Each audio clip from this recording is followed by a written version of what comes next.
So, quick biography of Alexander of Macedon. Born in 356 BCE, died in 323 BCE at the ripe old age of 32. Alexander was the son of King Philip II, and when just 13 years old, he tamed a horse no one else could ride named Bucephalus, which impressed his father so much that he said, "O thy son, look thee out at a kingdom equal to and worthy of thyself, for Macedonia is too little for thee." By that time, he was already an accomplished general, but over the next decade, he expanded his empire with unprecedented speed, and he is famous for having never lost a battle. Today, we're going to look at Alexander of Macedon's story by examining three possible definitions of greatness. First, maybe Alexander was great because of his accomplishments. This is an extension of the idea that history is the record of the deeds of great men. Now, of course, that's ridiculous. For one thing, half of people are women. For another, and this is important, there are lots of historical events that no one can take responsibility for, like, for instance, the Black Plague. Still, Alexander was accomplished. I mean, he conquered a lot of territory, like, a lot. His father Philip had conquered all of Greece, but Alexander did what the Spartans and the Athenians had failed to do. He destroyed the Persian Empire. He conquered all the land the Persians had held, including Egypt, and then marched toward India, stopping at the Indus River only because his army was like, "Hey, Alexander, you know what would be awesome?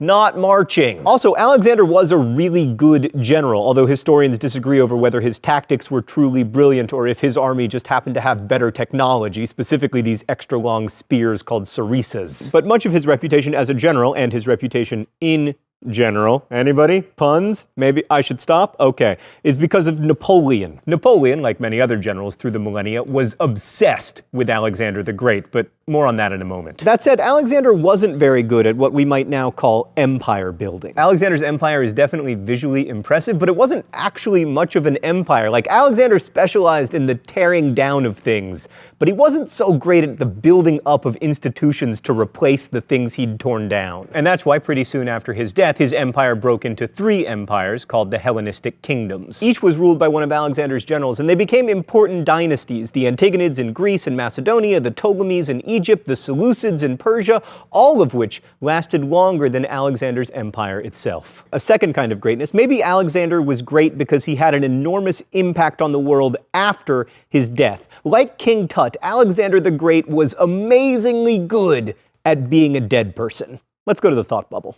So after Alexander of Macedon died, everyone, from the Romans to Napoleon to Oliver Stone, loved him, and he was an important military model for many generals throughout history, but his main post-death legacy may be that he introduced the Persian idea of absolute monarchy to the Greco-Roman world, which would become a pretty big deal. Alexander also built a number of cities on his route that became big deals after his death, and it's easy to spot them because he named most of them after himself, and one after his horse.